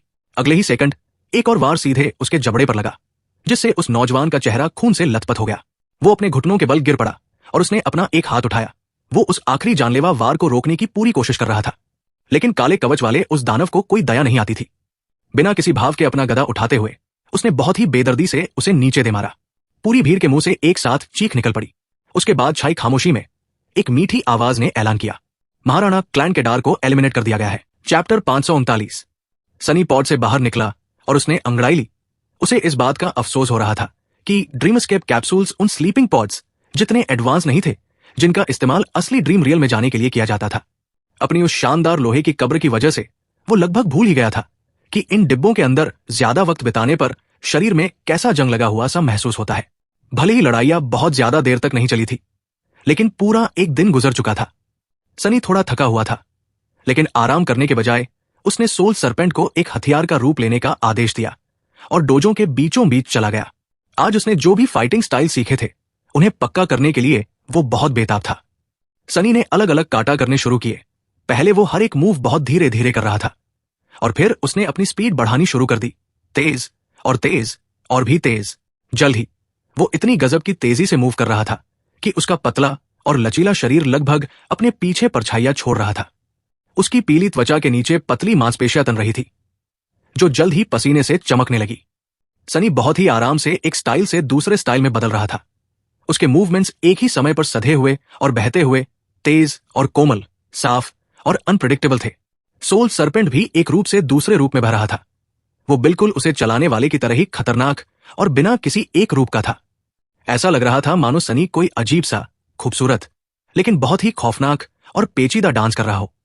उसकी तीनों परछाइयां भी उसके साथ नाच रही थी, जो उस लोहे वाले फर्श की सिरामिक प्लेट्स पर तेजी से मूव कर रही थी। अगर सनी अभी खुद को देख पाता तो उसे ये देखकर हैरानी होती कि उसके मूवमेंट्स उस डांस से बहुत मिलते जुलते थे जो उस जवान गुलाम लड़की ने एक बार उसके सपने में किया था। लेकिन जहां उस लड़की के मूवमेंट्स खूबसूरत और कोमल थे, वहीं सनी के मूवमेंट्स जानलेवा और तेज थे। उस लड़की का डांस बेदाग था, जबकि सनी का डांस थोड़ा कच्चा था, जैसे उसने अभी तक अपनी इस कला में पूरी तरह से महारत हासिल न की हो। मैं इसे महसूस कर सकता हूं। दूसरा कदम, मैं इसे महसूस कर सकता हूं, लेकिन मैं वहां तक पहुंच क्यों नहीं पा रहा हूं? कुछ तो कमी है। बहुत देर बाद सनी थकाहारा उस ठंडे सिरामिक फर्श पर गिर पड़ा और कई मिनटों तक बिना हिले डुले लेटा रहा। उसकी छाती तेजी से ऊपर नीचे हो रही थी। उसके चेहरे पर थकान तो थी, लेकिन साथ ही एक पक्का इरादा भी था। मुझे और चाहिए, और ज्यादा, और भी बेहतर। सुबह ड्रीम एस्केप में फिर से एंट्री लेने से पहले सनी के पास थोड़ा खाली वक्त था। अपने लिए एक कप चाय बनाकर वो एक आरामदायक कुर्सी पर बैठ गया और अपना कम्युनिकेटर निकाल लिया। कल के बाद से टूर्नामेंट में बचे हुए फाइटर्स की गिनती बहुत कम हो गई थी। अब उनमें से सिर्फ 32 लोग ही बचे थे। हर एक बहुत ही खतरनाक विरोधी था, इसलिए सनी ने उनकी पुरानी लड़ाइयों को थोड़ा देखने और समझने का फैसला किया। किस्मत से सारी लड़ाइयों की वीडियो नेटवर्क पर आसानी से मौजूद थी। उसकी अपनी वीडियो भी थी। अब मुझे पूरा यकीन हो गया है कि मोंगरेल एक लेगेसी है या फिर कोई असली दानव। उस डार जैसे मॉन्स्टर को और कौन हरा सकता था? वाह! मोंगरेल को पता था कि वो इंसान एक आर्चर है, इसलिए उसने उसे दूर भागने का मौका भी दिया। वो कितना अच्छा है, कितना महान है। वो सच में एक प्रेरणा है। तुम्हारा मतलब है कि वो एक असली दानवी है ना? सनी काम गया और बिना कमेंट्स की तरफ देखने की कोशिश किए उसने अपनी रिसर्च शुरू करने के लिए जल्दी से इन वीडियो को नीचे स्क्रॉल कर दिया। शायद इनमें से कोई मुझे शैडो डांस के अगले लेवल तक पहुंचने में मदद कर दे। उत्सुकता में उसने टीम कंपटीशन के लीडर बोर्ड पर भी एक नजर डाली। जो टीम अभी पहले नंबर पर थी उसका नाम लाइब्रेरियंस था, और अजीब बात यह थी कि उसमें सिर्फ 2 ही लोग थे। उनके नाम अनऑर्गेनाइज लॉन्ड्री और इजा थे, जिनसे उसे कुछ भी समझ नहीं आ रहा था। लेकिन ये देखते हुए कि ये दोनों अभी बहुत बड़ी टीमों पर भारी पड़ रहे थे, वो यकीनन एक बहुत ही खतरनाक जोड़ी रहे होंगे। शुरुआत में सनी ने सिर्फ उन शानदार इनामों को पाने के लिए ड्रीम टूर्नामेंट में हिस्सा लिया था, इसलिए उसने इसके बारे में ज्यादा नहीं सोचा था। लेकिन अब उसे लगने लगा था कि ये उसे उसकी औकात याद दिलाने वाला तजुर्बा होने वाला था। वो पहले ही कई ऐसे मुश्किल विरोधियों का सामना कर चुका था जिनकी तारीफ करने पर वो मजबूर हो गया था, और यहां से चीजें और भी ज्यादा मुश्किल होने वाली थी। अपनी हाल ही की तरक्की की वजह से सनी थोड़ा घमंडी हो गया था। वो उन सभी अवेकन से ज्यादा ताकतवर और अनुभवी था जिनसे वो मिला था, इसलिए वो हमेशा सबसे बुरे के लिए तैयार रहना लगभग भूल ही गया था। इन ताकतवर अवेकन्स को देखने से उसे ये याद रखने में मदद मिली कि दुश्मन को कमजोर समझना कितना खतरनाक हो सकता है, और ये तो अभी असली धुरंधर थे भी नहीं। अवेकन दुनिया के असली ताकतवर लोग कभी भी एक पब्लिक टूर्नामेंट में अपनी ताकत नहीं दिखाएंगे। आखिर सनी खुद भी तो उन्हीं छुपे हुए शेरों में से एक था, इसलिए उसे तो ये पता ही था। एक गंभीर चेहरे के साथ उसने अपना सिर हिलाया और कम्युनिकेटर की स्क्रीन पर ध्यान लगाया। बहुत ही जल्द वो वापस एरिना में आ गया। सनी ने एक बार फिर सारे नाटकों को छोड़ दिया था और एकदम आखिरी मिनट में ही ड्रीम एस्केप में एंट्री ली थी, इस उम्मीद में कि वो किसी भी ऐसी स्थिति से बच सके जहां उससे सवाल पूछे जाएं। अफसोस की बात थी कि वो अपने विरोधियों से नहीं बच सकता था, और अगर वो बात करना चाहते थे तो उसे जवाब देना ही पड़ता था। फिलहाल वो एक ऐसे आदमी का सामना कर रहा था जिसने जंग लगे लोहे से बना एक अजीब सा कवच पहना हुआ था। उसका चेहरा गंभीर और गहरे खौफ से भरा था। वो करीब 30-32 साल का लग रहा था और उसे देखकर ऐसा लगता था जैसे उसने बहुत ही मुश्किल जिंदगी जी हो। चैलेंजर मोंगरे लड़ाई में शामिल हो गए हैं। Challenger what? No wait.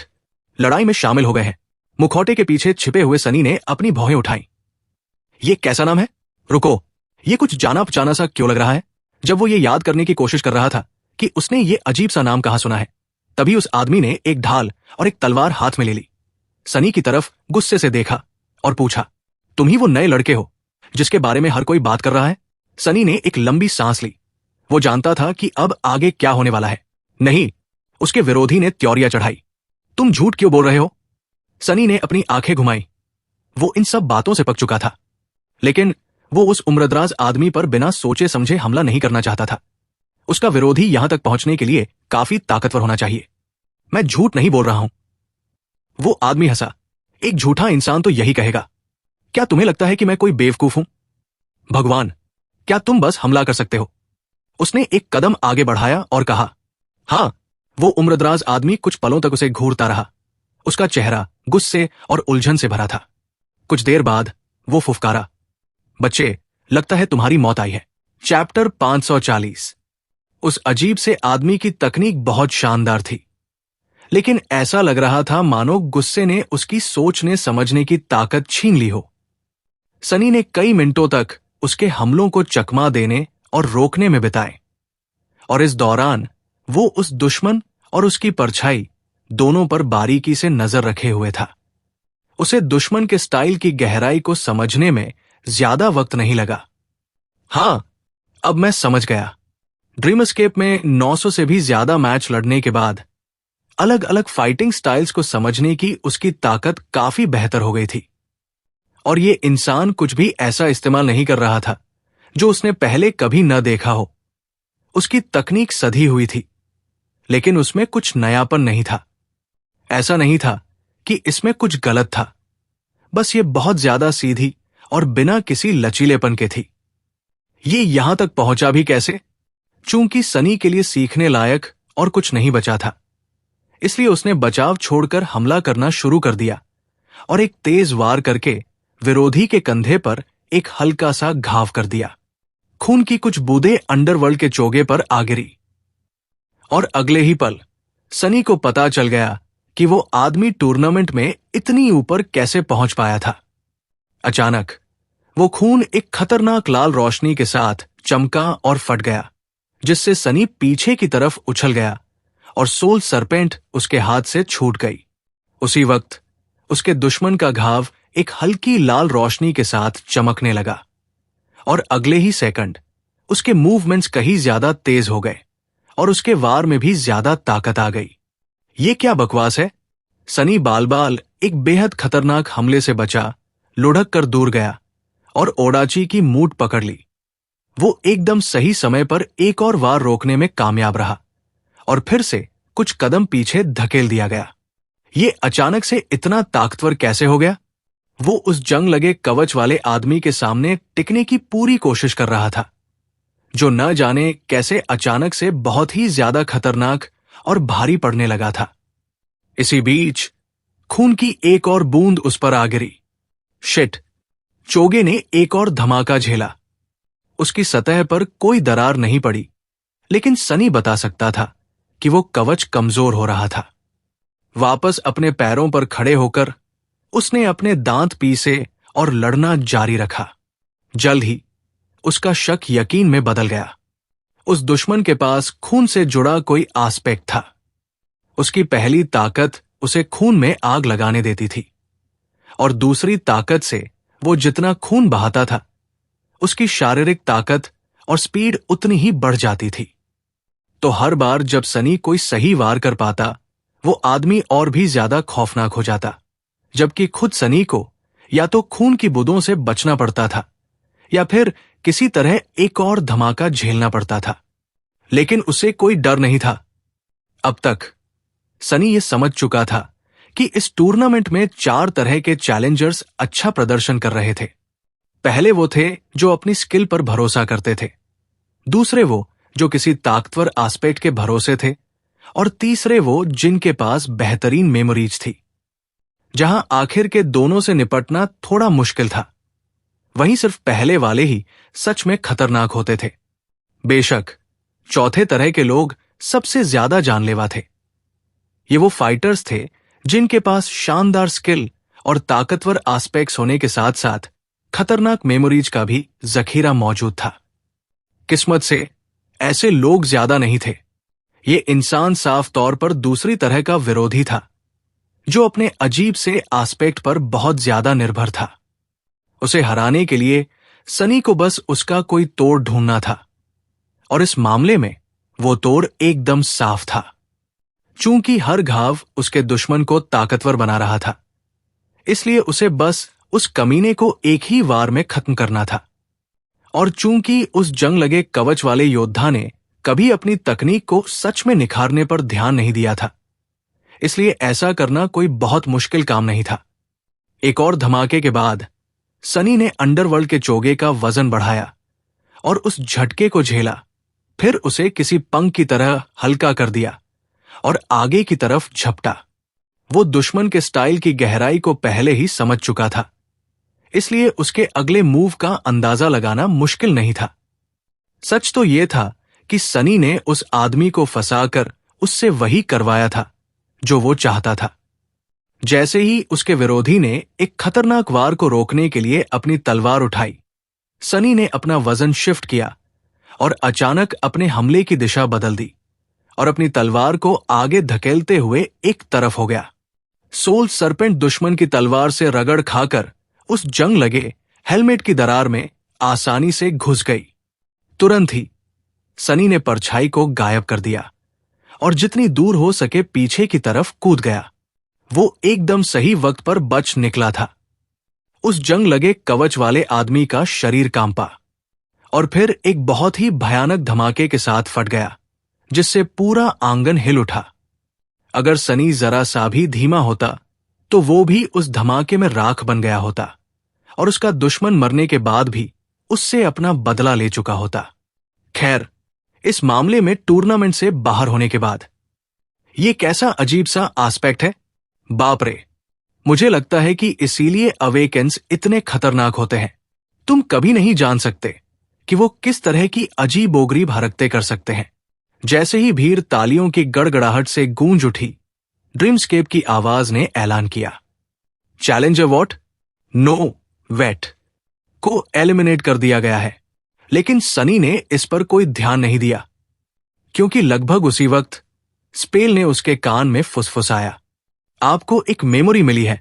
कुछ ही पलों बाद सनी वापस उस काले अंधेरे में था और चमकते हुए धागों के उस नकली पैटर्न को बहुत ही हैरानी से घूर रहा था। हाँ, ये तो पागलपन है। उसे पता था कि ड्रीमस्केप में मेमोरीज को बदला जा सकता है। आखिर ये इल्यूजन किसी सेंट की एस्पेक्ट एबिलिटी से बनी एक जादुई जगह थी, ना कि कोई नकली वीआर सिमुलेशन। लेकिन जो बात उसे नहीं पता थी वो ये थी कि किसी को भी ऐसे ही बिना किसी वजह के कोई मेमोरी मिल सकती है, वो भी उसके असली मालिक को छुए बिना, भले ही वो छूना भी नकली ही क्यों न हो, जो कि आम तौर पर एक जरूरी नियम होता है।